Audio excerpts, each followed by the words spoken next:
This is Where Did the Road Go?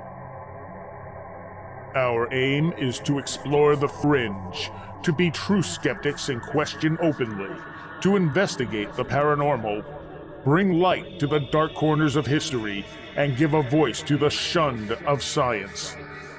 We deal in mystery and the important questions that these subjects bring to light. What is reality? Who are we? And why are we here? Join us on the web at wheredidtheroadgo.com for a full show archive, links to all our social media, upcoming schedule, and much, much more. Now, join your host Soraya on this week's edition of Where Did the Road Go? All right, so this week on Where Did the Road Go, we have part 2 of my interview with Douglas Dietrich. We get into, just a whole bunch of stuff about World War II leading up to the Roswell incident. So, as with last week, Douglas is undoubtedly one of the most controversial people I've had on the show. Take it as you will. I mean, it's his opinions and his comments are his own, not necessarily representative of anyone else. I hope to have a more question-answer based interview with Douglas sometime in the next few months, and we can get a little deeper into some of this stuff and where the information comes from. If you have anything you want me to ask him in the future, send it along to me, and I'll include it in kind of a full list of things. So, next week I have Keith McCloskey with The Mystery of the Eileen Moore Lighthouse Keepers. I've probably said that completely wrong. We'll find out next week. 3 lighthouse keepers who mysteriously disappeared from their lighthouse around 1900. Very interesting story. But until then, we're going to hear some more of Douglas Dietrich. It goes a little long, as with last week. So let's get into it. Here's Douglas. So, hello once again, Douglas. Glad to be here. Very glad to be with your listenership, and I thank them for their patience with all that I'm exposing. I know it's not pleasant.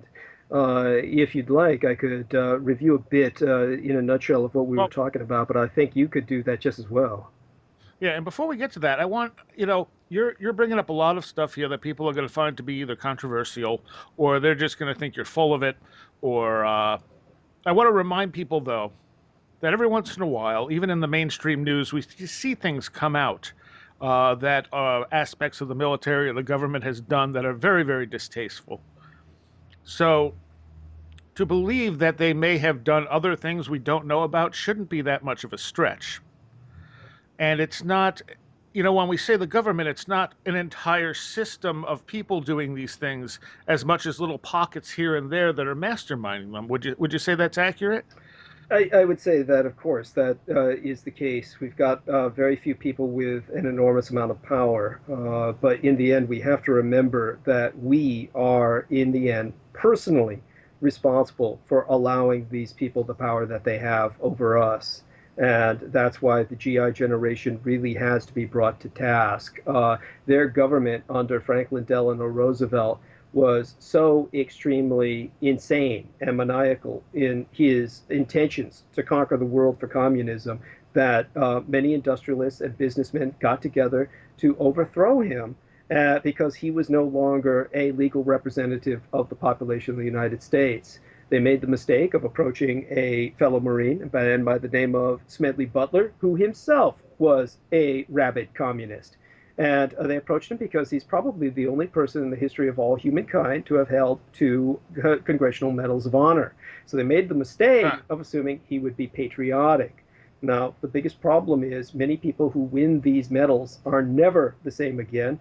The majority of people who receive a Congressional Medal of Honor receive it after they're dead. It's usually awarded posthumously. What you go through to receive one is usually something horrible, and it leaves you mentally damaged. You're no longer really fit for interaction. A great example would be the Sandy Creek Massacre.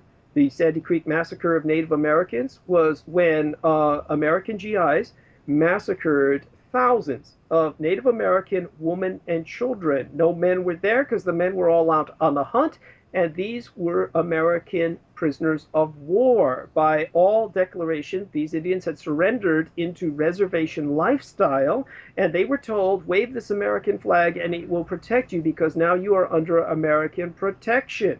The U.S. Army, of course, went in when the men were out on a hunt and slaughtered all of the women and children and the few old men that were left to fight with their bare hands because all of them had had their guns taken away. The only thing they were armed with was an American flag, and under that American flag, all of them were gutted, literally gutted. All of the pregnant women were cut open and their infants eaten before their eyes. I'm not kidding. This is all on record.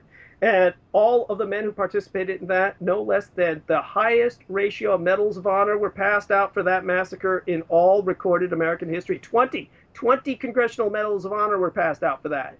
So your Medal of Honor winners are not always heroes.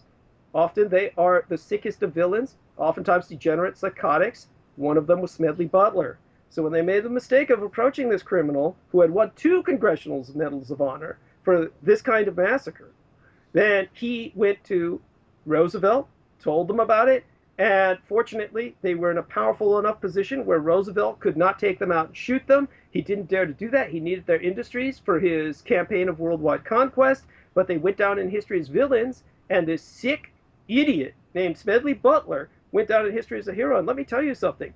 When you swear to become a U.S. serviceman in any branch of service, you swear to defend your nation against enemies foreign and domestic. And your domestic enemies include spies and traitors.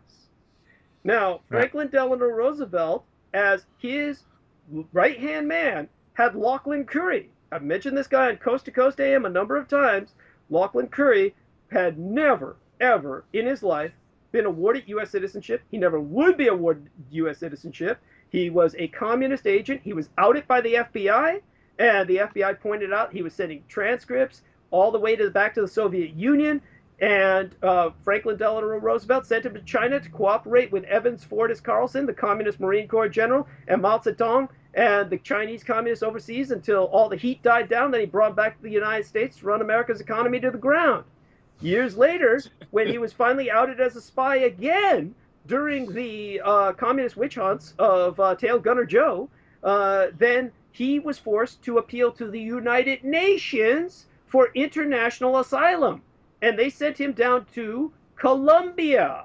And he died there, making their economy an integral part of the World Bank system and International Monetary Fund system. And he's buried with all kinds of American and Soviet medals on his chest down there. Huh. So this is the kind of traitor FDR was, and it was the sworn duty, the obligation of this sick traitor known as Smedley Butler to turn him over and allow them to put in a different president. And he did just the opposite, and that's why you're suffering what you're suffering from today. Your entire economy is in the tank. You suffer from unemployment, homeless veterans. All of this is a result of your losing a war FDR started along with communist spies like Lachlan Curry, identified outed agents, self-admitted, seeking international asylum, and traitors like Smedley Butler. And you've got it so backward. You think these guys are heroes.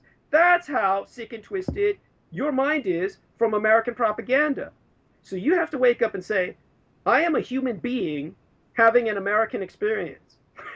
And once I stop being an American and start being a human being again, you might say, well, what right have you to say that? Well, keep in mind, I'm 12 to 16% Native American Indian of the tribe of Mandan. There's no pure-blooded Mandan left, or rather there is. There survive about, statistically, 100 of them. But the reality is all Indians are bred out of existence, and most of them are like myself, Octoroon Native Americans. This comes from my father's side, of course. So in that sense, I could legally, theoretically, get an Indian identification number from the U.S. government. The Bureau of Indian Affairs has been shut down. It no longer exists, but that would put me under the responsibility of national parks or something. So, I have every right to be here as much as you, and perhaps more so than most. And I can assure you that the U.S. government has conducted its evil under the democratic tyranny, a dictatorship of the proletariat, because these few men who have been given this much power to do all the damage that they did so because you had an American public that was willing to go for it. The NAACP, for instance, that was a huge division within the African American community during World War II. And many African Americans died because they did not want to fight the Japanese. And they didn't want to fight anybody. They had been treated so poorly by the United States, and for all intents and purposes, slavery was still in effect, that they were willing to become conscientious objectors, and they paid the ultimate price with their lives. We'll be forced to go into that in a few minutes, but the whole point is that the ones that were rah-rah were people who were upper middle class African Americans who had something to lose. They were rare, far between, and these were the ones you hear about. They formed the NAACP. And the NAACP, the National Association for the Advancement of Colored Peoples, when ethnic minorities such as the Japanese had everything stolen and were locked into internment camps, where was the NAACP? Nowhere, because they said, well, them's Japs, and we're black, and we can benefit. They'll hire us to pick all the vegetables that's on their land that they used to own. That was the logic. And of course, they were never hired to do that. And the blacks never gained anything from Japanese internment. And the only people who gained was the white population. And the blacks got nothing out of it, except for Japanese hatred, which resulted in the race riots in Los Angeles decades later, where all of the African Americans are attacking these Koreans who own businesses in Los Angeles, saying, oh, they're all racist, and they don't like us coming into our stores, and they learn this racism from the Japs. This is all American propaganda where they just play one ethnic group against the other, but the only loser in the end is all of you, and all of you are responsible because you allow it because you don't want to hear what I'm telling you. Now, people might also say you kind of jump around a little bit, but what I'm hearing is you're kind of taking one thing and then tying it back to other things that have happened to kind of show a pattern throughout history. Yes. And that's so important because all of this is in context. Nothing happens in a vacuum. And that's probably the most important thing to say about this. Say, for instance, when I'm talking about all those divisions wiped out by the Battle of Los Angeles, you've got actual evidence where enormous, what you would call items, for lack of a better word, of silk were fished out of the Pacific by the United States Navy. The United States Navy and the Army both confirmed it was a Japanese attack at that time that it occurred.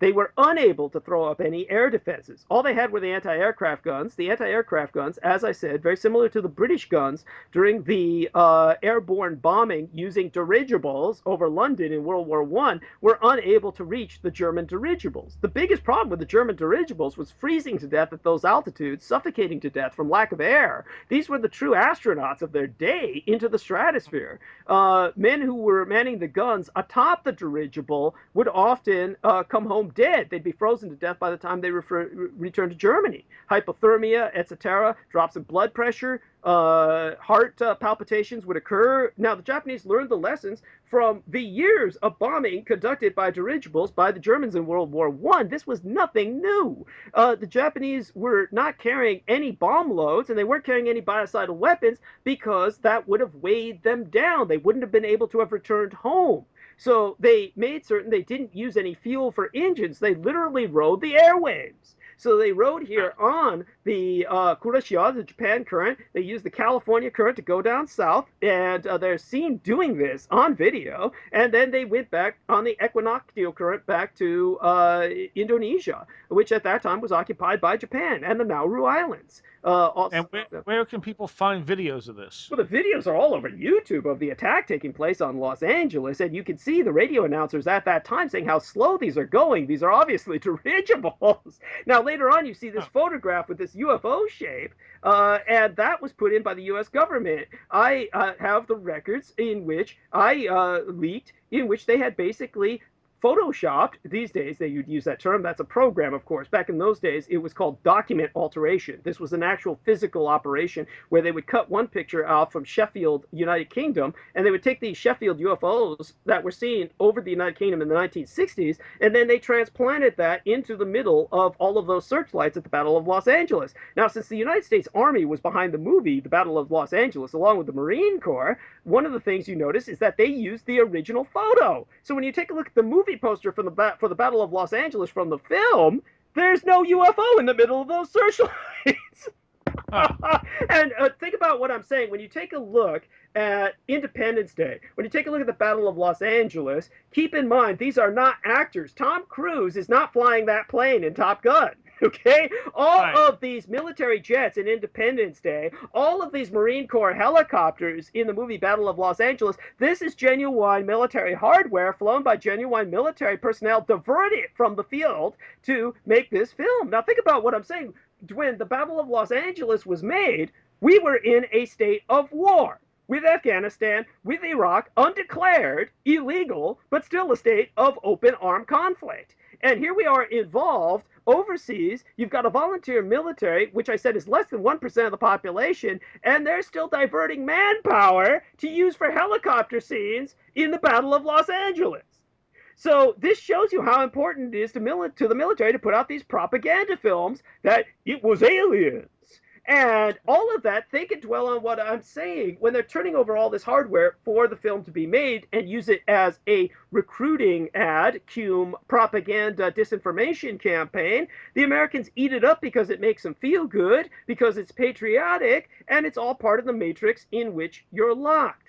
Grow up, break out of it, take the red pill, wake up, and say, I'm not going to take any more of this. And realize that the Americans over there at the Battle of Los Angeles were willing to kill everybody there.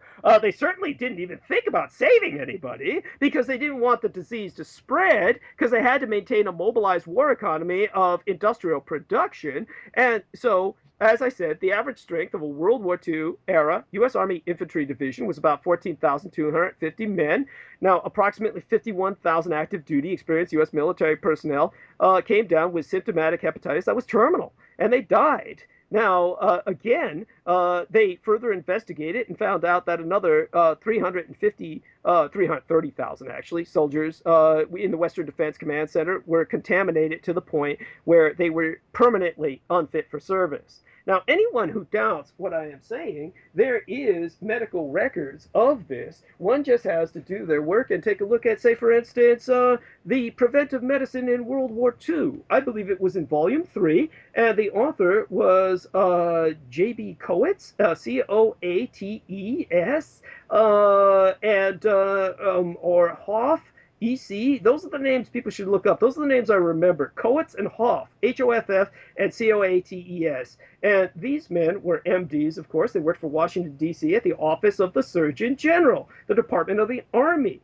And they created this volume to study the effects of preventive medicine in World War II. And in Volume 3, they talk about personal health measures and immunizations. And they explain a great deal of this fiasco for a popularly accessible serologic follow-up of the 1942 single MD point source outbreak of hepatitis, the largest in recorded human history. You just need to look up the New England Journal of Medicine. And the author of that was somebody named L.B. Seeff, S-E-E-F-F, if I remember, and a G.W. B-E-E-B-E. So B-W-E-B and S-W-E-F-F. And those are the co-authors in the New England Journal of Medicine of a serologic follow-up on the 1942 epidemic of post-vaccination hepatitis in the United States Army. You might also look up Beebe again, and a co-author named Norman, J.E. Norman, and Hoofnagel, another co-author, and again Seeff. These four guys worked on a mortality follow-up of the 1942 epidemic of hepatitis B in the Journal of Hepatology. That was circulated in 1993. The New England Journal of Medicine wrote about it in 1987. So remember, New England Journal of Medicine, 1987, hepatology in 1993, and you'll find out everything to back up everything that I am saying, but it's colored to make it all look like it's good, like this is the greatest thing that ever happened. I said, yeah, we did all this, and, you know, it's just important to remember that in terms of all of these outbreaks that are MD sourced within the military, this is what kills your men. This is why vaccinations kill you. Basically, you've got a situation in which there is not a single recorded case. This doesn't mean it didn't happen, but there's not a single recorded case of, outside of a prisoner of war in keeping of Unit 731, where the Japanese injected Americans, Russians, British, various other prisoners, Australians, etc., with various diseases. Outside of that situation, in the field of battle in open combat, there is no record of any American ever dying of an enemy deployed biological weapon.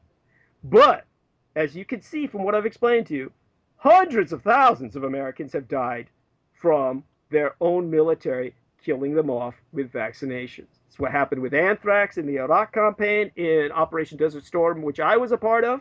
Fortunately, I didn't get the full range of anthrax vaccinations, or I would be dead too. And we had about 100,000 die in the Operation Desert Storm as a direct result, ultimately because of Vaccine A, or the vaccine for anthrax that was applied. And I saw men drop who were the size of football players, 2 to 3 times my size, 2 to 3 times my weight, and they would be knocked over by these vaccinations, and they wouldn't make it home alive.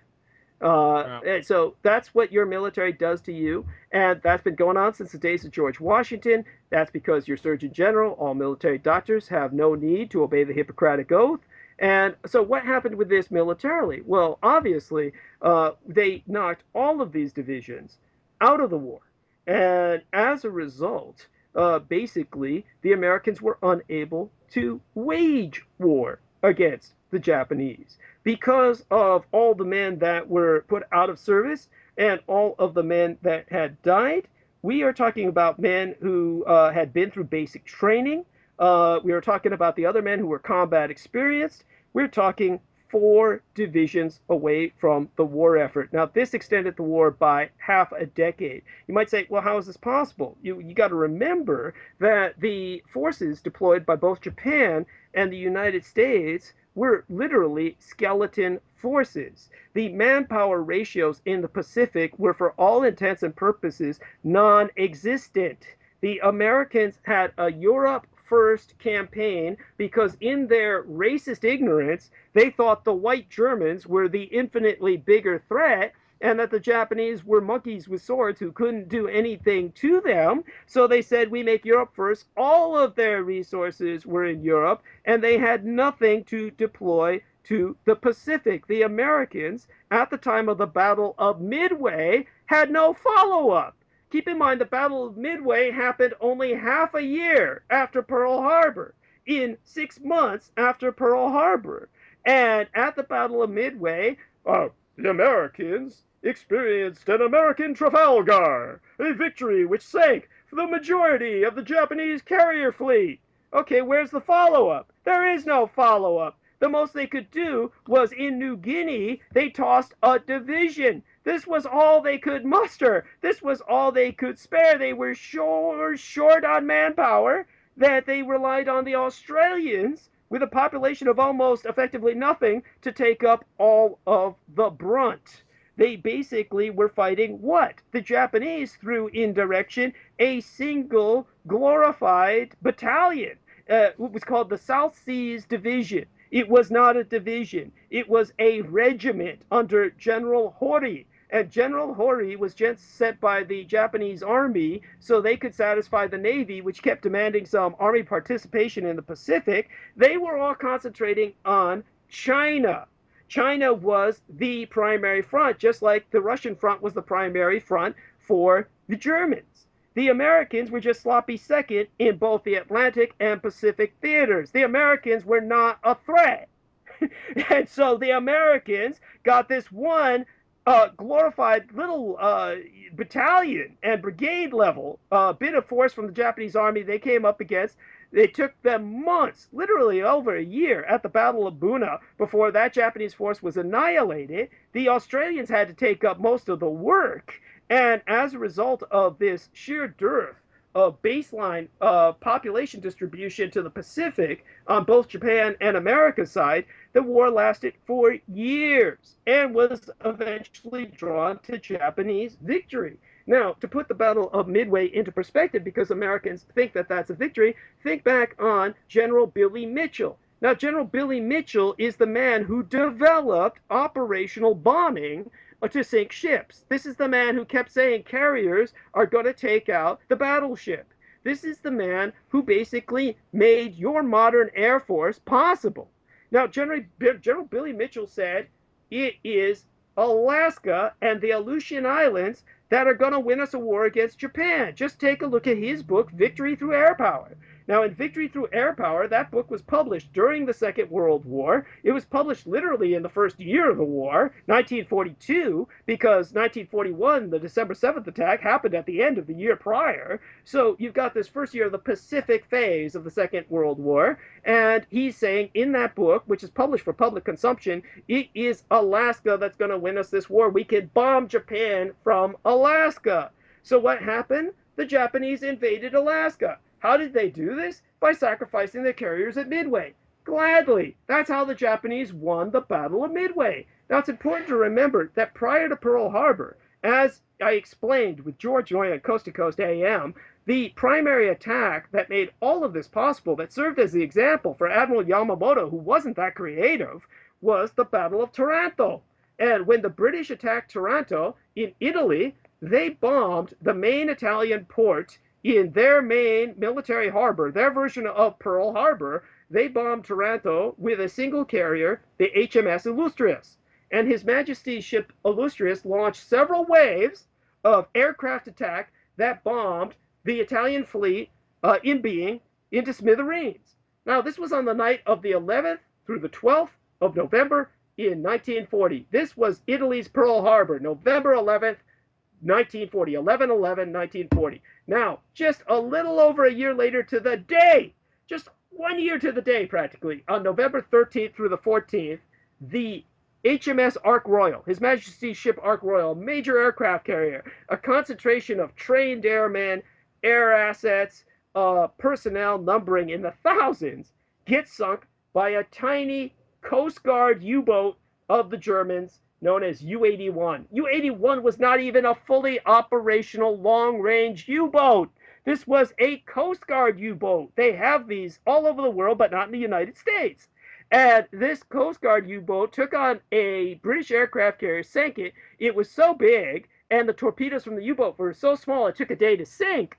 But they were able to evacuate most of the airmen, but they were unable to get off the plane, so they lost an entire carrier with what today would be billions of dollars worth of aircraft at the bottom of the ocean, and of course a lot of personnel as well, November 13th through the 14th. Now, in 1 year, you had the carrier go from the Queen of the Seas to basically, for all intents and purposes, a turd in the global toilet bowl, waiting to be flushed down. It was useless. There was no use for carriers anymore. At that point, Emperor Hirohito knew, how do I get rid of these things? Because they're nothing but a concentration of air power assets, highly trained personnel, and a bunch of technical people expending all of their time to keep this monstrosity going, and it serves no purpose. And this was November 13th through the 14th of 1941. This was prior to the Pearl Harbor attack. So you're talking about in 1940, the Taranto attack, 1941, the Ark Royal is sunk. By the time of December 1941, Hirohito knows, I could lose all these carriers at Pearl Harbor if we get ambushed. Now, I explained on air what happened with that ambush and what aborted it, because Yamamoto realized we are in an ambush, and he pulled out, and William Halsey was left to look like a fool with his pants down, which is exactly what he deserved. He even tried to shoot down one of his own American bombers who had spotted him to prevent him from going home to report that he had been waiting out there with a fully loaded carrier, unwilling to help the attack on Pearl Harbor. So you've got this individual, and the Japanese and he are proving the ridiculousness of carrier warfare. It's outmoded before it begins, and this is why throughout the entire Second World War, there were far less carrier battles, literally only 5, as compared to battleship battles. There were 9 battleship to battleship battles in World War II. Far more battleship to battleship battles in World War II than there were carrier to carrier conflicts. But you don't learn this. Why? Because of all the money in aircraft carrier contracts. And so the whole point was Emperor Hirohito sends out this fleet of carriers at Midway, and when they get there and they clash with the Americans, not only did they kick America's ass because the Americans deployed all these torpedo bombers, and their torpedo bombers were so incompetent, so untrained, so just a failure in force projection that the majority of them got wiped out. And the majority of torpedoes that they lost missed every single carrier. Now think about what I'm saying. How do you miss an aircraft carrier? That's like shooting a barn from the inside. You can't miss an aircraft. You'd have to be trying. Well, they managed to do it. And it's not just all the fault of the pilots. It was also, America was notorious for making torpedoes that would bounce off of ships. They would literally be manufactured. They were so bad. Made in America was such a pejorative. Nobody wanted any of the stuff made in America. That's why Americans couldn't sell weapons before World War II, because nobody wanted to buy their productive junk. And this, one of the torpedo pilots and another sailor, they would make jokes like when the atomic bomb was tested at Trinity, American sailors used to say, what a waste. They should have made it at the torpedo manufacturing plants to use as a testing place for that thing. Because everybody in America hated the junk the Americans were turning out. It was useless. But the whole point is, you've got this situation where as many American pilots died at Midway as Japanese pilots. People never speak about that. What the Japanese lost were carriers without pilot defense. Their pilots were of a far higher grade. The carriers that were sacrificed, it was more than worth it, because the whole thing was a diversion while the Japanese landed on Attu and Kiska and invaded Alaska. The Japanese invaded American territory. Now, what were the Americans able to do about this? Nothing. Absolutely nothing. So the Americans had no way to attack, so they said, well, let's build a road. Think about what I'm saying. Let's build a road through Canada. It'll take us 2 or 3 years, but we'll get up there, and then we'll be able to send enough trucks to take out the Japs. So they said they work on this road with Canada. They build this trans-American roadway using black labor, and they bring it all up there. So, and it takes them, get this, out of all of the resources in World War II, you've got something like 12%, 10% goes to the Pacific. And of that 10 or 12% that goes to the Pacific, you've got fully 1/3 of that goes up to building that road up to Alaska so they can finally retake the Aleutian Islands and bomb Japan. So this is the greatest loss in American history, the Battle of Midway. It was disaster. It, again, just something that lengthened the war by years, but they presented to you like, look at what we did at Midway. And it's beyond absurd. And if you have any sense of military experience, any sense of naval tactics and strategy, you would know this. But of course, Americans don't. That includes the Americans who run your Navy. They are so brainwashed. They are so insane. They actually believe it was a victory because that's what they're told to say to each other, and they repeat it like a religious mantra until they believe it. But when you take a look at what really happened, you've got Walter Lord, who was a British officer who was observing what the Americans were doing, and he said the Americans took crushing losses. 15 out of 15 in one torpedo squadron. 21 out of 27 in a group of fighters. Many, many more. His conclusion when he wrote back to Winston Churchill was, they have no right to win. He said their air combat tactics are so amateurish, he had never seen anything like it. And whenever they met the Japanese pilots in battle, the Japanese simply pulverized. The Midway was a nightmare, and it ended in unqualified and absolute American defeat. The Americans were totally unprepared. And when it came to what was going on, the performance was so appallingly bad that day that senior officers in the United States Navy feared that if they survived the battle, their careers wouldn't. So a lot of them were carrying personal firearms around so they could shoot themselves. You had a massive cover-up that was orchestrated. Reports from the USS Hornet contained all kinds of misleading remarks and omissions. Admiral Spruance actually called in personally to the Hornet and asked about the report, saying, this is less than completely candid about why so many of your airmen have been killed while inflicting no damage. So it's truly a miracle that the U.S. Navy even survived the battle, let alone won it. Now, Tom Clancy, of course, is nothing but a propagandist, and Tom Clancy writes in his fiction, the U.S. Navy, the Midway was a testament to the Navy's skill and wisdom in deploying fighting naval aviation. I mean, this is preposterous. Clancy doesn't know the difference between skill and just plain dumb luck. And this guy is writing books that your commanders of your armed forces are reading, and they believe this crap because they say, oh, he was in the military. Who knows what he was talking about? He was like a reservist. I found out later on all that was not true, by the way. He's never been in the reserves. He's never been in the military. And by the way, so you've got the Soviet Navy under Admiral Gorshkov, who has a carrier named after him, or at least a helicopter carrier, maybe some warm ship or missile carrier in the Soviet Union. I don't know if he's still alive. The Soviet Union certainly isn't. But he wrote down that Japan's fleet retained superiority in forces after Midway, possessing, including those newly bought into commission, 8 aircraft carriers as against 4 American. Now, in battleships and cruisers, the battle was also in favor of the Japanese. Even the character of combat operations on both sides following the Midway Island battle, there's no turn of course in the war. The Japanese continued to stage landings and conduct offensive operations on New Guinea and the Solomon Islands. They created a more serious position for the forces of the Allies by destroying 2 further American carriers, the Wasp and the Hornet. And Churchill wrote in autumn of 1942 that the Americans appealed to him for more British carriers. This is how bad the Americans were. They were begging Churchill for British carriers. And, you know, and this crisis that arose in the Solomon Islands, the Americans were left with basically 2 damaged carriers, the Saratoga and the Enterprise. There was a real threat of invasion of Australia by the Japanese if they had decided to follow up on that, but it would have been a waste of manpower and resources. This certainly was not a turning point in the war. The fact that the British had gotten asked for extra carriers from the Americans shows the Americans lost the battle. They had 307 killed at Midway, including crew, 150 aircraft destroyed. So all of it was just a propaganda. It's a propaganda victory. It has nothing to do with military reality. All right. Right there, we're going to take a break, and we'll come back in a couple minutes with Douglas Dietrich. The opinions expressed by the host and guests on Where Did the Road Go are their own and not necessarily those of WVBR or its management. Where Did the Road Go can be heard first and usually live on WVBR Saturday nights at 11 p.m. Eastern. Go to wheredidtheroadgo.com to ask questions of our live guests through the chat room.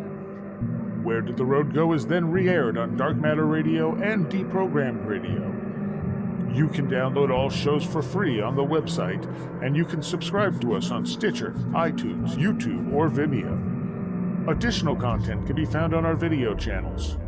You will also find our upcoming schedule, book reviews, blogs, free book downloads, links, and more. We are also on Facebook and Twitter, and if you want to help support the show, there are links to donate to us. Everything you need can be found at wheredidtheroadgo.com. All right, Douglas, and we've been talking about the Battle of Midway and the way it's been spun to make it look like a victory when you're saying it was actually a defeat. Yes, absolutely. And it's very important to remember how vulnerable carriers are and how Americans hide that, because this is big contract money with the defense contractors.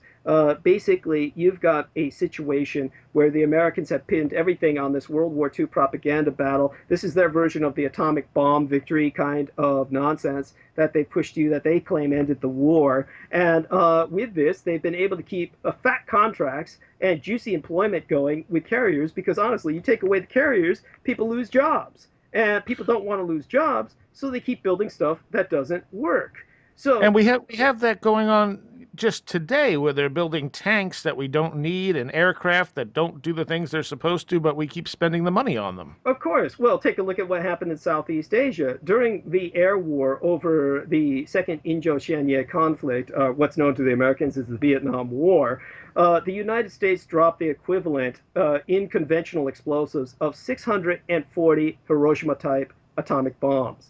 Now, what I'm saying is exactly what I'm saying. Don't think I'm spinning this where I'm saying they dropped so many conventional weapons that all put together, they equaled 640 Hiroshima-type atomic bombs. Nowhere near that. That's not what I'm saying at all. What I am saying is they had conventional explosives that were so powerful that these were clean bombs. They were the clean equivalent in TNT output of a Hiroshima-sized atomic bomb.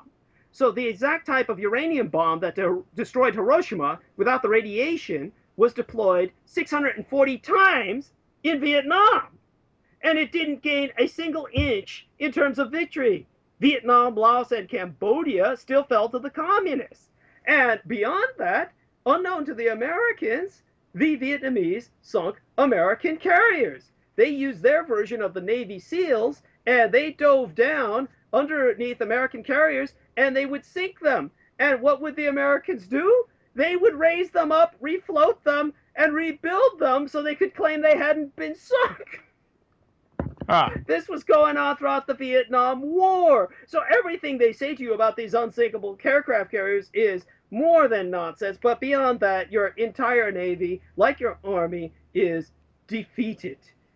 Basically, you've got a situation in which there's not enough skilled technicians to keep these warships even afloat, let alone working. And these disasters take place like the battleship Iowa. And the battleship Iowa, basically, you've got a situation where the Americans tried to launch its guns, or utilize them, fire its guns, during a exercise operation, just a war game, and they wound up blowing themselves up and half 100, maybe 200 men dying. That is how bad it is on that. That's why they had to retire your battleships. There wasn't enough skilled men left to run the guns. There was no point in keeping them afloat. And now you've got the carriers. They're in the same situation. Believe me, you are there's no need for your military. They have nothing. Just like in World War II, whenever the Japanese attacked, there was nothing to stop them. Your military overseas with all of these assets can do nothing to stop anyone who really wants to take you out. The only thing you have as your defense is your right to bear arms. And that's all that's going to stop an enemy. Because there's no enemy that's going to want to take ground in a land that's loaded with a bunch of violent psychopaths who are armed to the teeth. All right. Well, before we run out of time on this show, I still want to get to Roswell, but you wanted to cover the atomic bomb first. Well, that has a lot to do with Roswell. It's very important to bring up the fact that the Japanese were not at all defeated by the atomic bomb. What I brought up about Vietnam should put that into perspective. There were no Japanese military assets that were destroyed by the atomic bomb. It's very important to remember that the atomic bomb is a catch-all phrase. The bomb dropped over Hiroshima was a uranium bomb. It was built by the Axis. It was built specifically in that case by the Germans. It was brought back to the United States at the behest of Charles Lindbergh, a known Nazi sympathizer who, of course, was hated by the communist Roosevelt, and as a result was deployed to the Pacific Theater to fight the Japanese during World War II. He actually shot down a fighter plane head-to-head in World War II. And when he came back, by the way, Roosevelt said he was never coming back to the United States so long as he lived. Now, that held true. Roosevelt died, and the first thing Truman did was he brought back Charles Lindbergh to the United States. And he said, look, you speak German, the Germans like you, you're a Nazi sympathizer, you're going to Germany right now, and you're going to help us. And he went over there, and he's the man who brought back what became known as Little Boy. He brought back a German-built uranium bomb. Now, the Japanese were building the exact same type of bombs themselves at Konan Complex. This is known as Hungnam in North Korea. Konan is spelled in the Japanese as K-O-N-A-N. Hungnam in Korean is H-U-N-G-N-A-M. Now, in the Japanese, in their rulership of Manchuria, Northeast Asia, and the Korean Peninsula, created the largest industrial complex in all Asia. And they basically dammed 3 rivers, the Chosen, a few other rivers, and with this triage of dams, the Yalu, various others, they created enough hydroelectric energy to power almost the entire nation of Japan.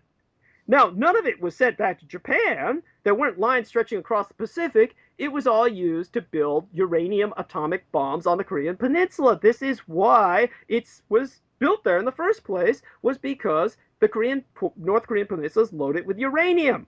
That's why the North Koreans do so much mining. They recover all that uranium to build the World War II era atomic bombs using these Japanese factories.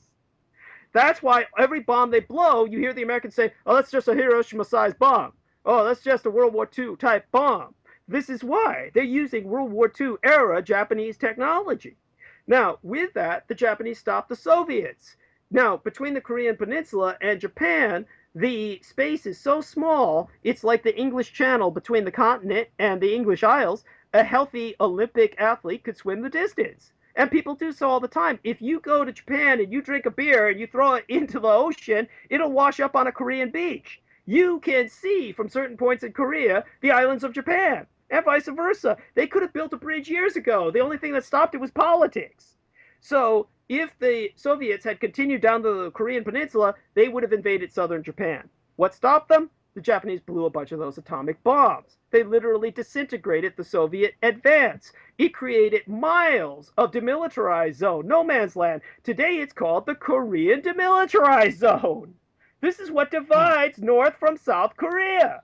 It is so huge, it is so large, because so many atomic bombs were used as landmines against the Soviets, that it's used as a nature preserve. There are several cranes, several Asian tiger species, various other kinds of very rare and exotic animals that would be entirely extinct if the Japanese hadn't nuked half the Korean peninsula.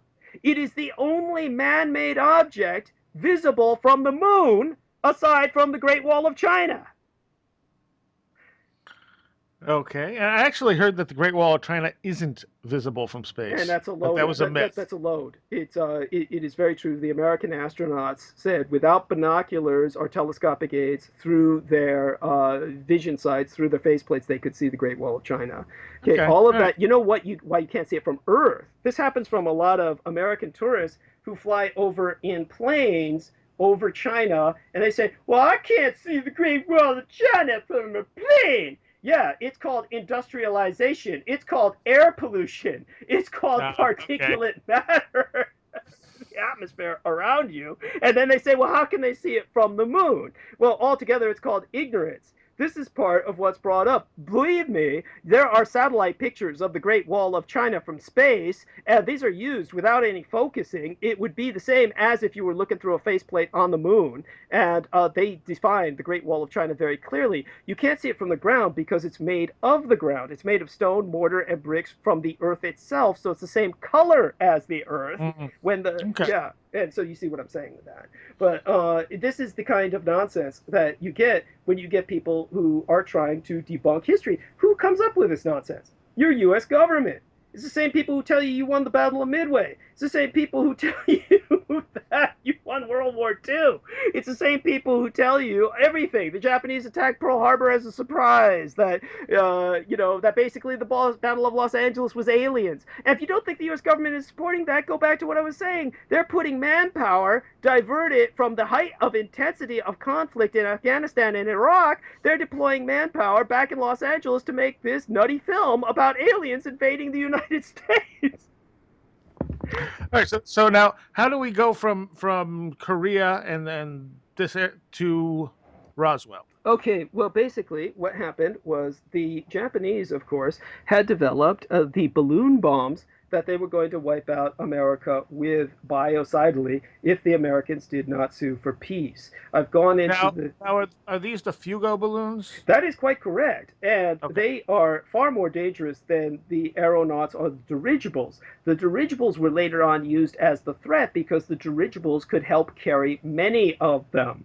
And the whole point is that these balloon bombs are these Fugo bombs. The Americans, of course, poo-poo all that, and they say, oh, all they did was set a bunch of forests on fire, and they did absolutely no damage. Keep in mind, 10% of them carried radio transmitters, which brought back all kinds of surveillance intelligence in terms of wind currents back to Japan, directly broadcasted back to Japan. The Japanese had the wind currents mapped so well that just a few days ago, in terms of history, basically on March 9th through the 10th of 1945, you had an incident where the Americans, of course, tried to kill the emperor, the imperial family, as their entire point, as I explained in our last interview, was the extermination of the Japanese people. There was no point in leaving the imperial castle unbombed and the city standing, since they didn't want to talk with anybody about surrender. These days, they'll tell you some god-awful, unbelievable fairy tale about, we didn't bomb the imperial palace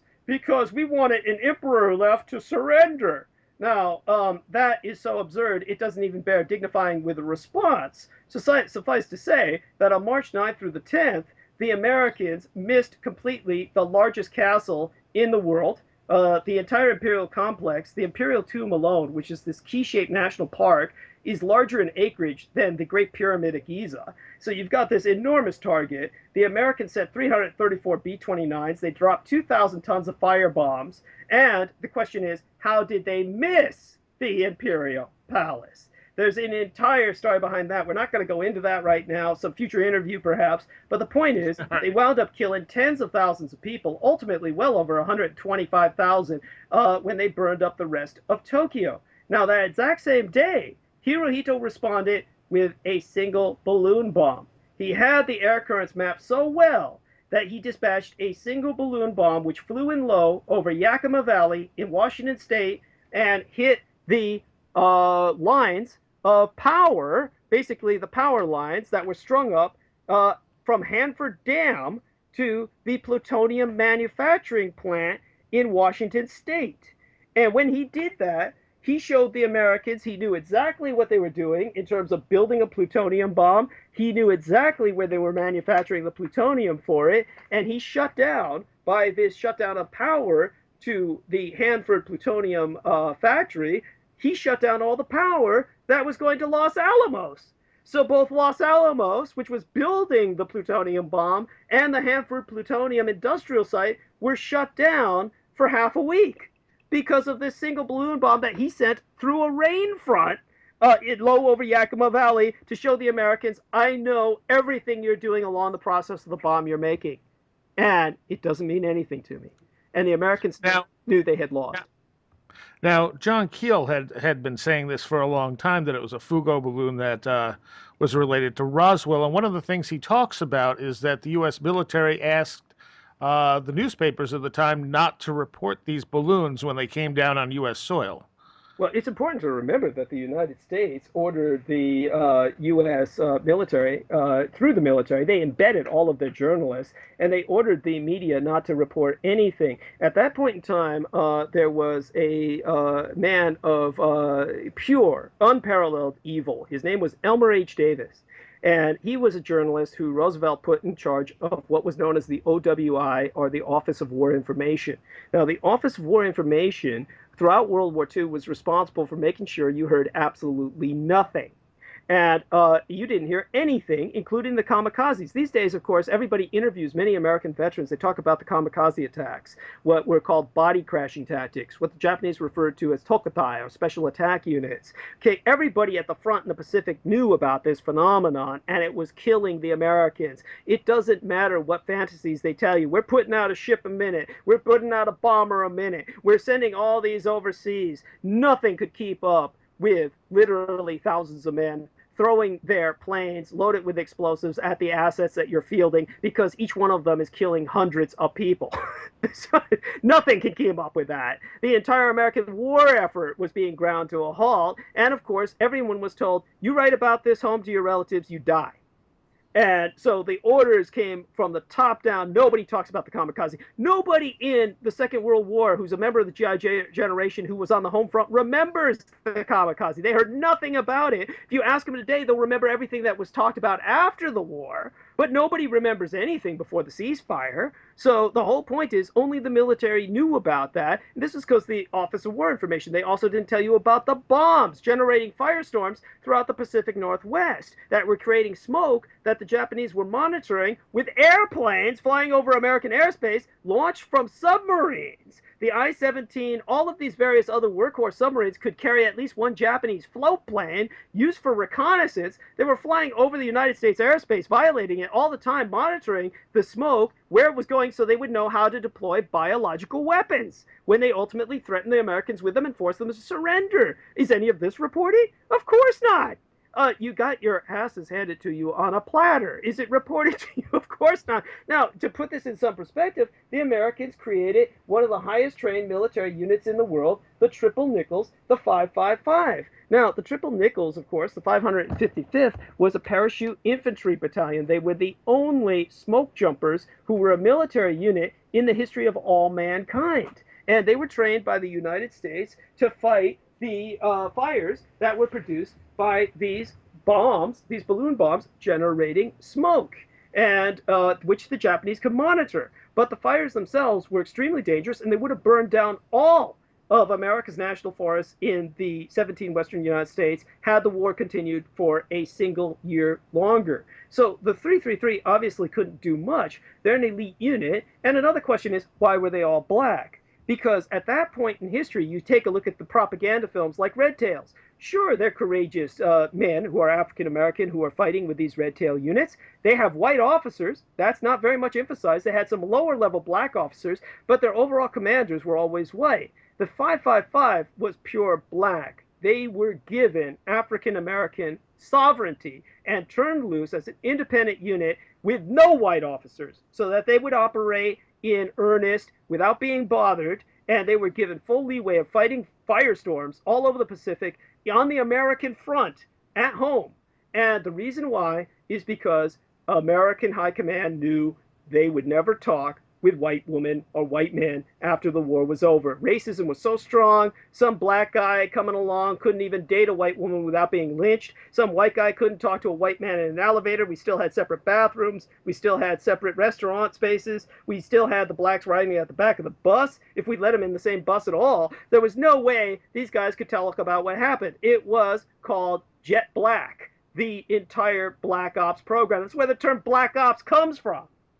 And the whole reason was because these people were so segregated, there was nothing that they could do to talk about their experiences. No one would believe them. We're fighting Japanese balloons that are burning up half the United States. No one would believe them. Worse than that, they used it as an open-air crematoria to exterminate black conscientious objectors. All kinds of blacks didn't want to fight the Japanese, and a lot of these, under Leonard Jordan, that was the man's name, decided we're going to become conscientious objectors. We'll go to jail instead. Well, what did the Americans do with them? They put them into the Triple Nickels, a different branch, one that the Triple Nickels themselves didn't know about. The elite military unit had a black patch that had a Black Panther on top of a white open parachute. They were given parachutes that worked. Parachutes were in short supply. We were at war with Asia. There was no silk. So the other blacks that were in the non-elite units, these conscientious objectors, were sent to fight these forest fires and pushed out of planes with what they called black parachutes. Now, their parachutes were all white,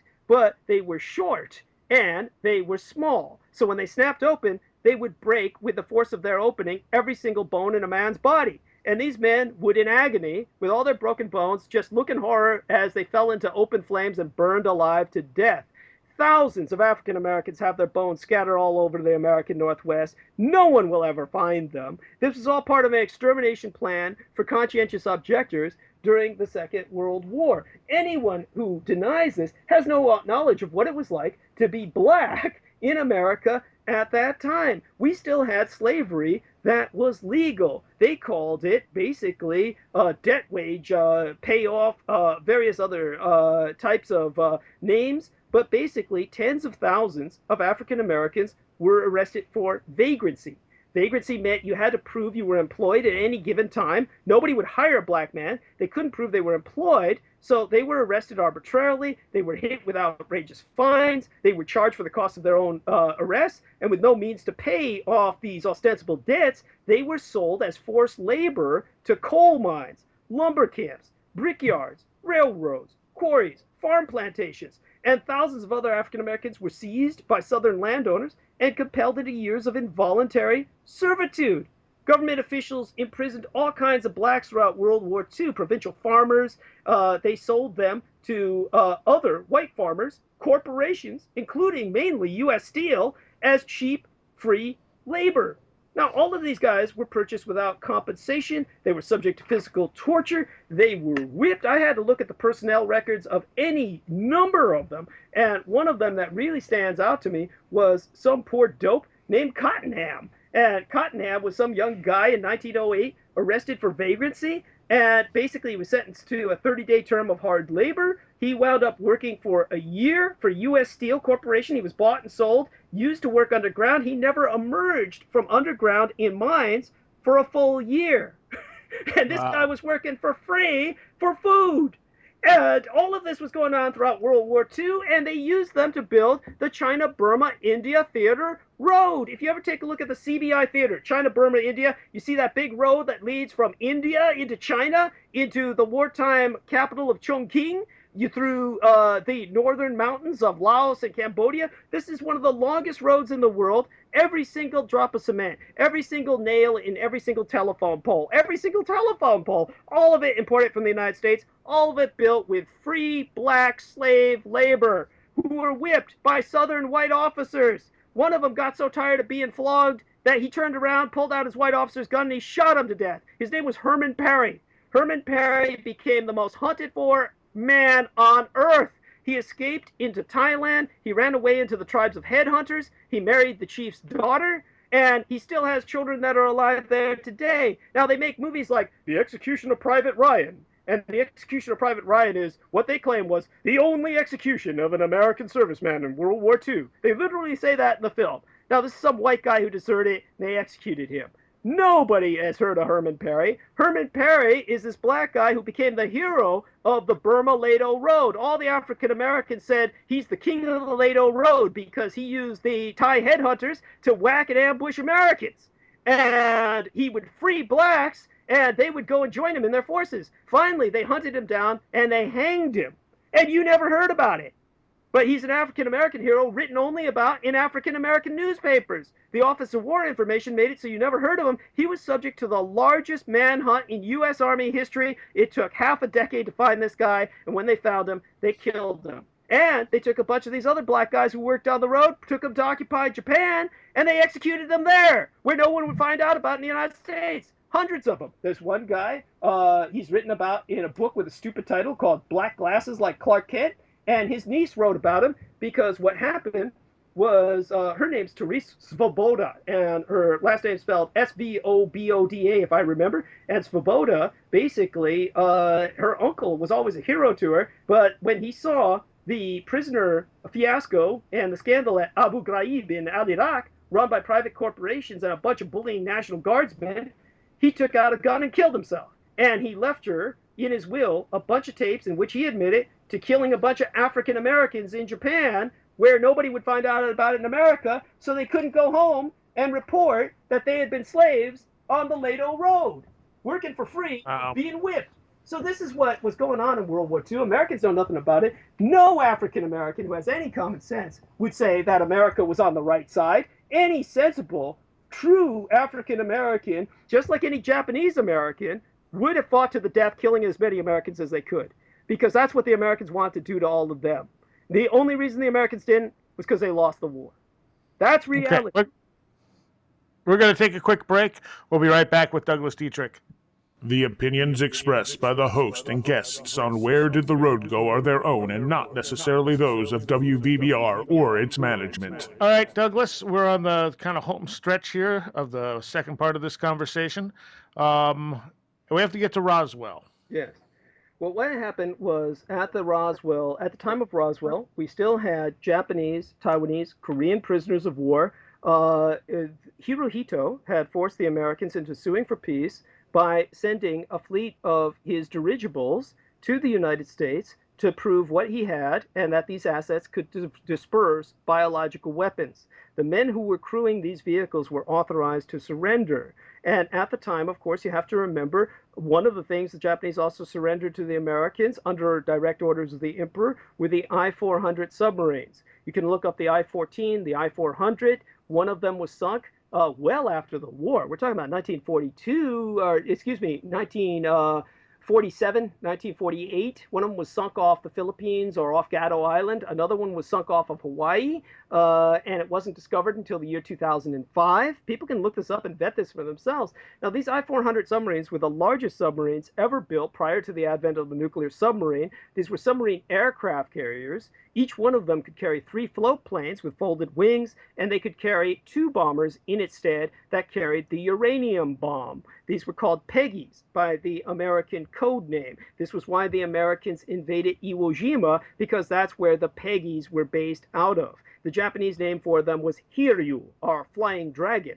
Now, the entire frame of these medium bombers was built around the uranium bomb, the little boy. And these could be launched from these carriers. They prowled the east coast of the United States because the Americans had turned all the Japanese up north.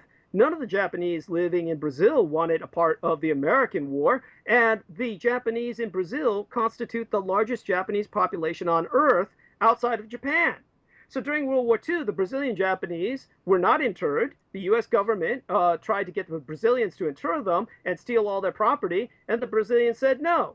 And so the Japanese stayed free, and there was a huge civil war amongst them. Do we stay loyal to the Western Hemisphere or to our emperor? It was the emperor's forces that won out because it was the emperor who had all the money. He had stolen, looted from all of Asia, the various treasuries. By the end of World War II, in World War II dollars, he had $100 billion in Swiss bank accounts. That's World War II dollars. These days, that would be trillions and trillions of dollars. You couldn't print enough money these days to match what he had. He and his family are the wealthiest people on earth.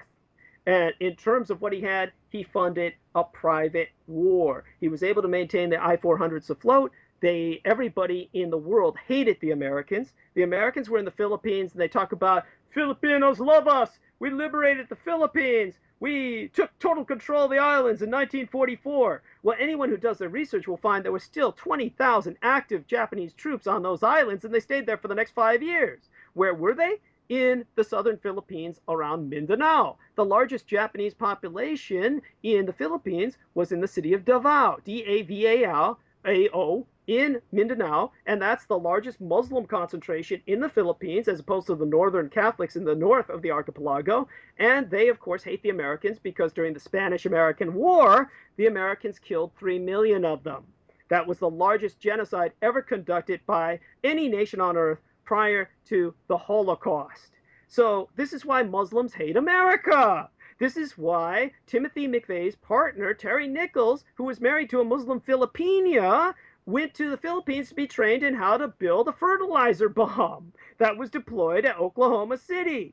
He's locked in a concrete hole today, and they won't let you interview him because of that. This is why Bobby Fischer, a Jewish individual who married a Muslim Filipina, stood up on his feet and said, America deserves what it gets when the Twin Towers collapsed. Because he knew about the Muslim genocide in the Philippines. Well, all the Muslim world knows about it, but nobody in America knows about it. Well, now you know about it, and you know why they hate you. Well, they gave the Japanese porting privileges until the war was over in 1952.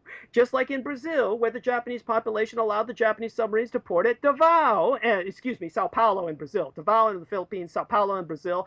And where were all these submarines heading? To patrol the Atlantic coast and threaten Atlantic cities. They did so until 1952. This was Emperor Hirohito's nuclear ace in the hole, with all kinds of uranium bombs built on the Korean Peninsula that had proven themselves in disintegrating the Soviet advance, and all he had to do was hide amongst all the wrecks all along the Atlantic coast that had been produced by years of U-boat warfare against American merchant ships. Because American merchant ships are huge. You have American merchant ships sunk by sabotage in World War II that are at the bottom of the Great Lakes that are bigger than the Titanic.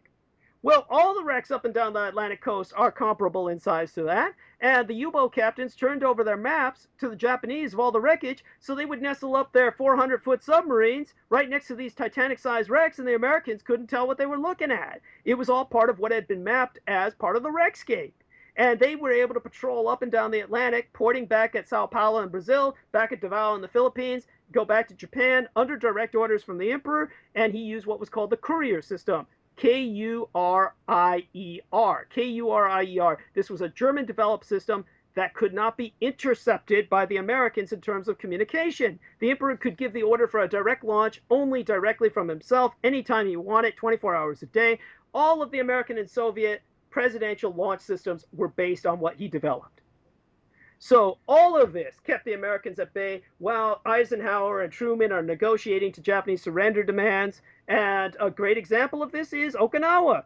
The Americans, of course, when they invaded Okinawa, being what they are, murderous people, killed more people on Okinawa than Japanese were to die at Hiroshima and Nagasaki put together. Now think about what I'm saying. You put all the deaths of all the Japanese at Hiroshima and Nagasaki together, and it equals a fraction of the Okinawans that were killed by the Americans. That's why Okinawa doesn't want you there, people.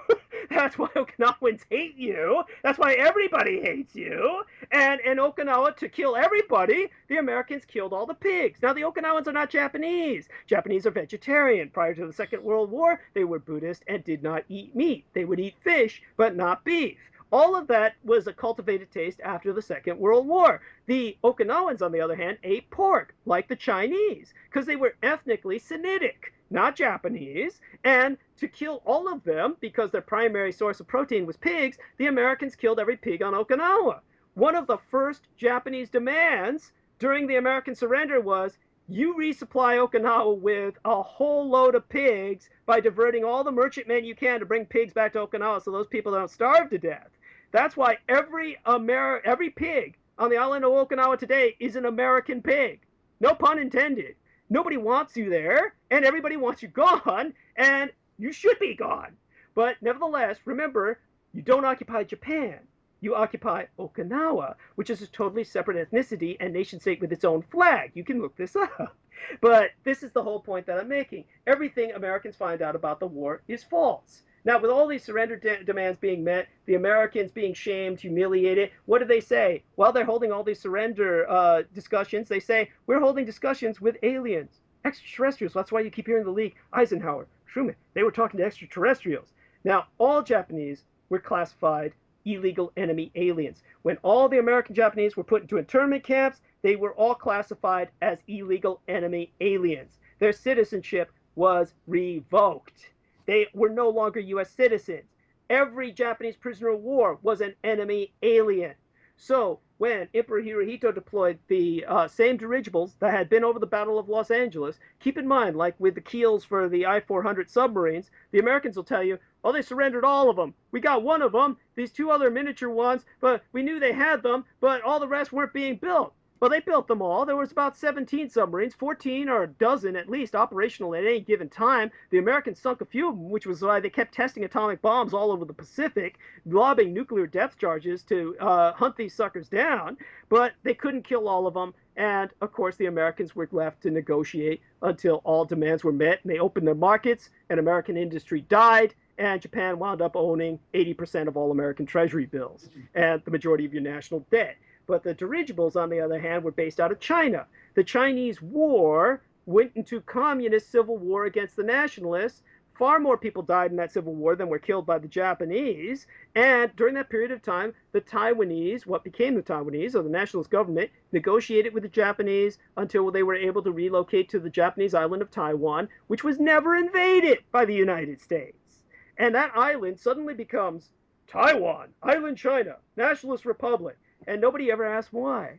Well, that's how it happened. The Japanese gave it to them. They were able to relocate as an ally of Japan. They are still allied to Japan to this day. And they're not recognized by the United Nations because they're the same government that existed in World War II.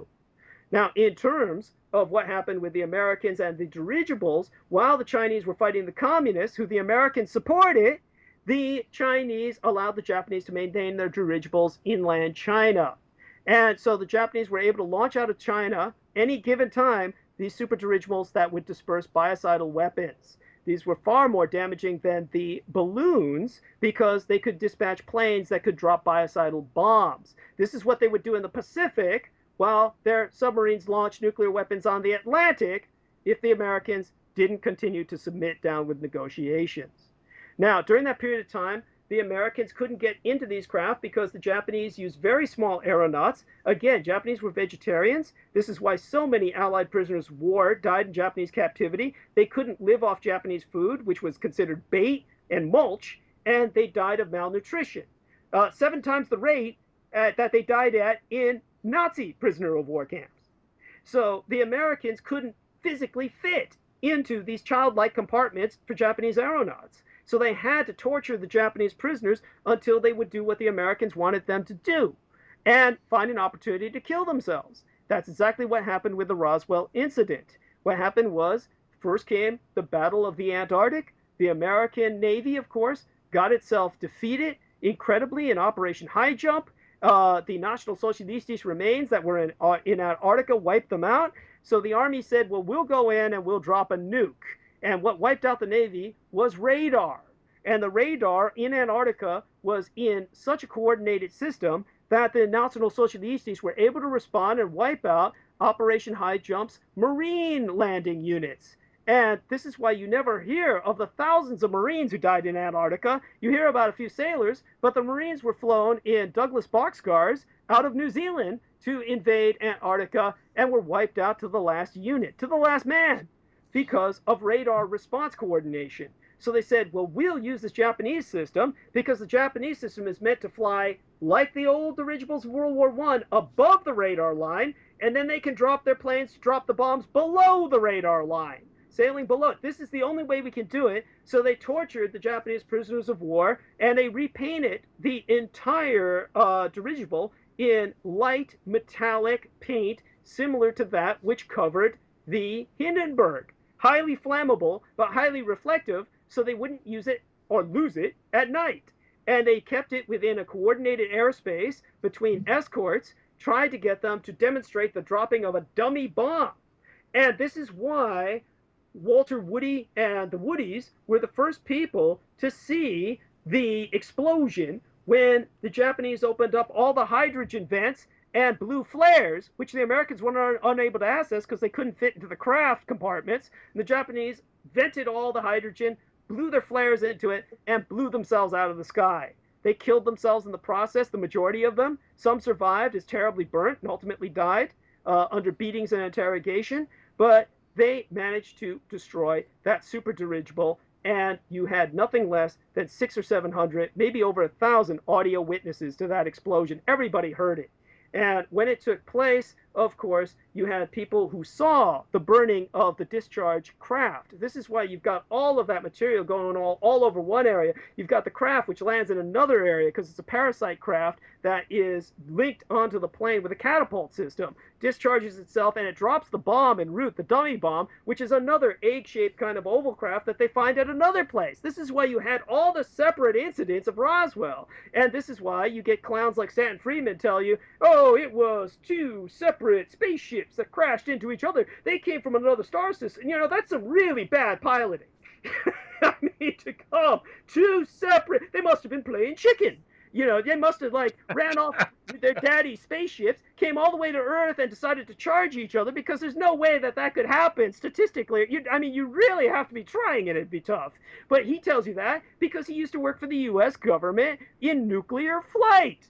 And what was he responsible for? The Convair 360 NHB Crusader. And the Convair was this broken down old B-37. It was a prop-driven plane, and they put it back together after it had been destroyed in a hurricane, and they put in this leaky nuclear reactor, and they put in like half a ton of lead wall between that and the pilots, and they said, well, we can't have any young man fly this because it'll sterilize them, so all the pilots had to be past breeding age, which meant all of their pilots flying the Convair NBH-36 were about 60 to 70 to 80 years old, and all of them flew this all over the United States, leaking radiation everywhere. They would microwave chickens in their coops when they flew over. And this is Stanton Friedman. And Stanton Friedman was part of that whole project of what they called nuclear flight. Well, they weren't flying that plane at all. It was prop-driven and flying on oil. They were just keeping a nuclear reactor on it, flying it all over the place. It could leak radiation all over you. He got so sick of living in America, he said it's too radiated here. He moved up to Canada and became a Canadian citizen. Then this guy comes back only to tell you, hey, government was invaded by aliens at Roswell. Two planes crashed into each other from outer space. Don't tell anyone. They don't want you to know. And you just sit there nodding your heads, most of America's audience going, yeah, that's it. That makes perfect sense. Yeah. And you wonder why you don't deserve everything that happens to you? There really has to come to a time where you say, if you fool me once, shame on me. If you fool me 24 times, 60 times, 70 times, it's well beyond that. So at this point, you're not comprehending what I'm explaining to you is simple denial. All of this is part of the war. The Americans and the Japanese were still legally at war. These were still legal prisoners of war. And the Russians didn't build an atomic bomb until 1949. So when they blew their bomb in 1949, it's well after the Roswell incident. So anything they tell you about this has something to do with Russians is obviously a crock. Now, when I came out with all of this, of course, this was in a few years ago. They brought out Annie Jacobson. She had worked on a book called Area 51, And if you read through that entire book, it is one of the best research books you will ever read. It's entirely accurate. Then you've got these last 14 or 7 pages she added in when government agents visited her after I came out with all of this publicly under my own name. And she was suddenly visited, told she'd be given a lot of money if she put in an extra 7 pages saying that the Roswell incident was a bunch of deformed progeric children sent by Joseph Mengele, a former National Socialist scientist, through Joseph Stalin to crash in America flying a Nazi Horten flying wing. Now, this is so ridiculous because a Horten flying wing has no tail. It's very tricky to fly for a stunt pilot, let alone 2 deformed children. And so she tells you all this, and her source was, of course, identified as someone who was suffering Alzheimer's, and she was discredited, as she should have been. Unfortunately, the rest of her book, as a history of Area 51, is quite accurate and something that should be reviewed. Just remember, you can't trust her with those last 7 pages. Those are just a pastiche to make everything I say look ridiculous because they're another World War II approach. Then you get people like Joseph Farrell who say Roswell and the Reich. Now, he says, oh, look, there was swastikas on the remains. Of course there were. The swastika is a Buddhist symbol. You go all over Japan, you see the swastika. It's been there for thousands of years. But of course, Americans, all they think is Nazi. And this is the kind of ignorance. What was the first thing that was stated by the man who found the Roswell writing and was beaten up by the police? He was at that ranch, and I'm forgetting his name, but the first thing he said, that farmer who was beaten up by the police, was, it's Japanese or Chinese writing. That was the first thing he said. Japanese or Chinese in his own manner of speaking. And so all of this was identified years ago. And of course, all of this was something that has been over time never talked about. They hushed it up. They threatened everybody. They threatened the parents. They threatened the children. They took them separately, threatened to kill each one. You know, they told the children, we'll kill your parents if you talk. They told the parents, we'll kill your children if you talk. They did all this. Nobody talked about it. And then Stanton Friedman shows up in the 1970s. Why? Because man walked on the moon in 1969. And when men walked on the moon, one of the sergeants who had been there at Roswell, Sergeant Melvin Brown, turned around to his family and he said, you know, I was there at Roswell and there was enemy aliens and they were Japanese. He said they were all yellow, burnt orange, turning gray with rigor mortis. And of course, his children said, aliens! It was aliens! And then, you know, all of it got heard about by Master of Psychological Warfare, graduate of the Psychological Operations Unit at the John F. Kennedy School. This was heard about by the Army, and they sent in that graduate known as, at that time, pretty much a high lieutenant, who would later be colonel, the infamous Michael Aquino. And he was sent to conduct operations of PSYOPs against his own American people. And he got together with Stanton Friedman. And you'll notice, by the way, they both have the same type of eyebrow structure. They're actually part of the same cult of the horned brow, as they call it. They're just a couple of guys who use this astrolube, and they put their eyebrows up like it's a pair of horns. Compare their pictures together, and you realize, heck, they're part of the same religious order. And they really are. And he basically got Stanton Friedman to say all this stuff because Stanton Friedman was a government contractee. He had worked with that whole nuclear weapons fiasco with that Convair Crusader. He was living in Canada. They had all kinds of goods on him where they could have turned him over to the American people and they would have slaughtered him alive. They would have hung him up in his own intestines because chances are you know somebody who died because of Stanton Friedman. Because of all of that nuclear radiation that was spilled by that plane all over the continental United States, their chances are you have somebody who was directly killed by his participation in that program. That's why he lives in Canada, so you can't ace his butt.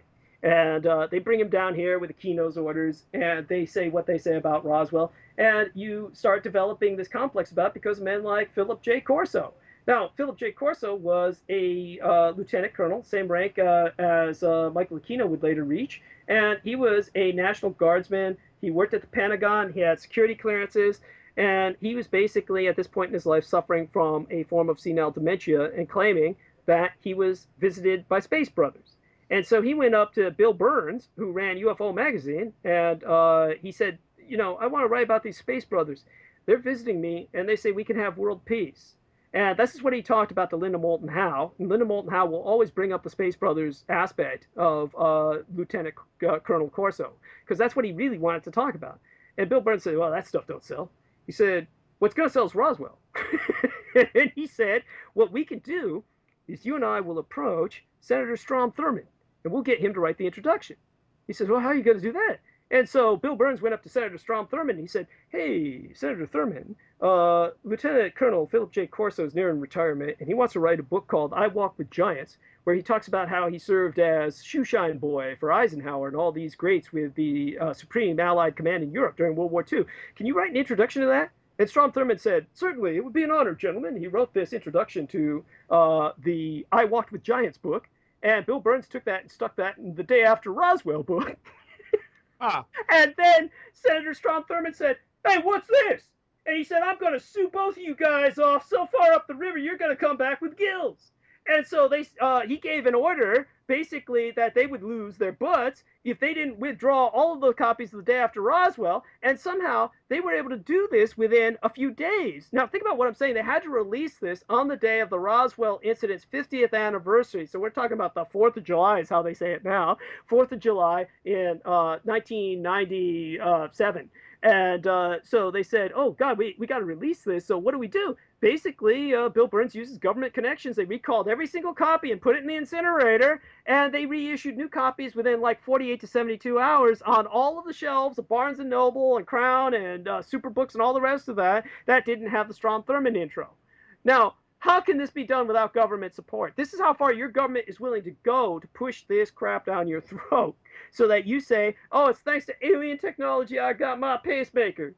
Oh, it's thanks to alien technology I got my microwave oven. Well, all it's thanks to is enemy alien technology from across the sea. It's called Japan. You have got crap. That didn't come from this. That didn't come from Japanese prisoners of war.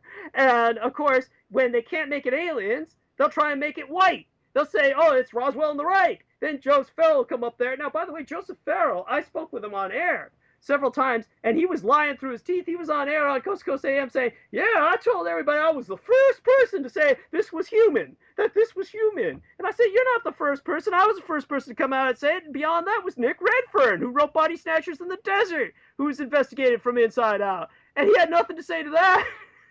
Well, technically, John Keel said it was human back in the 80s. Of course. And we could go into that. Now, all of this also involves Hakui City Museum in Japan. Now, Hakui City has a space museum in Japan. It's this little town that borders the Korean, facing the inland ocean of the Sea of Japan towards Korea. And they were going to open up during the 50th anniversary of Roswell a Roswell museum for all the Japanese prisoners of war who died at Roswell. Now, I brought to them through Teleport Communications, which was their company that worked with financial and banking industries in Los Angeles in the United States. Anonymously, I brought them the Roswell wreckage, which was all Japanese aluminum.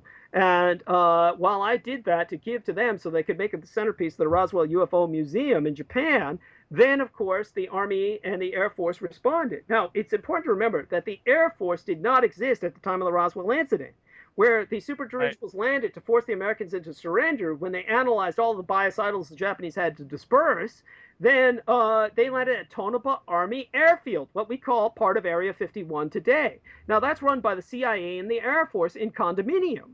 And it's run by them because they're hiding the secret of the Japanese prisoners of war who were tortured to death at Tonopah Army Airfield and who died at Roswell and many other places throughout the American Southwest. That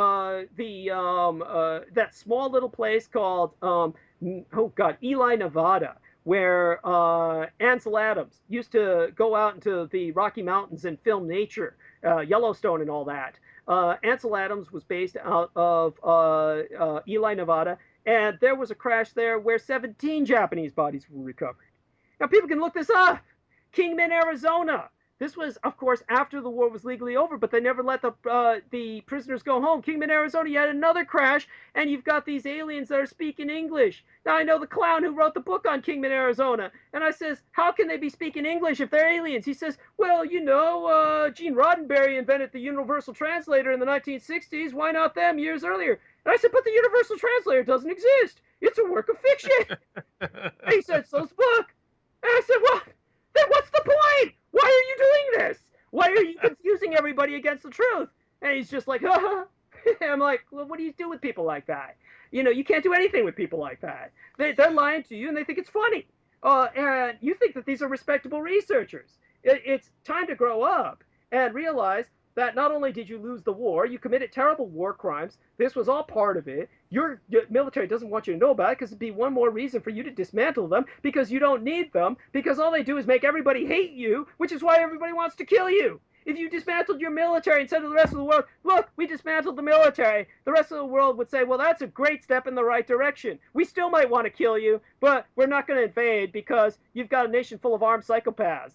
And you all have firearms, and you're going to be coming at us from behind every blade of grass, and who wants to deal with that crap? But we still might take out some terrorist actions, but you've got police forces to deal with that. That is the whole reason you have police forces. It's not your military that's investigating 9/11. It's not your military that's investigating any of this.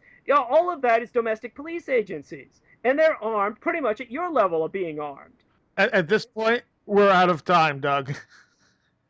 But I want you to give people the information on how to get a hold of you, where your webpage is, and so on. Thank you. I do want to thank Pariah, as his name might be after this period of time, Pariah, for having me. Great guy, and I want to thank all of you. Visit my website, www.douglasdietrich.com. Douglas is spelled with one S. Dietrich is spelled like the famous actress Marlene Dietrich, who's a distant relation of mine. If you're too young to remember her, as most of you are, just put the words diet and rich together. Diet Rich. Dietrich, douglasdietrich.com.